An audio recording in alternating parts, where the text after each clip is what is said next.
Hello everyone, today we are going to learn basic AutoCAD tips and tricks number 13, how to connect two line segment. As example, I will create line in here. You can draw 4 lines like this.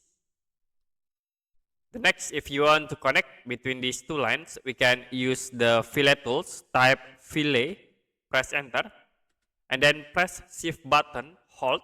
Now you can select the line object to connect like this.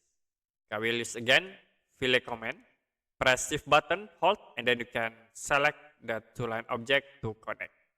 You also can connect at these points. You can type fillet, press shift button, select again these two objects.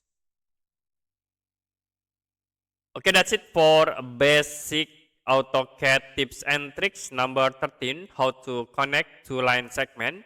If you have any question about tutorial, you can comment below this video.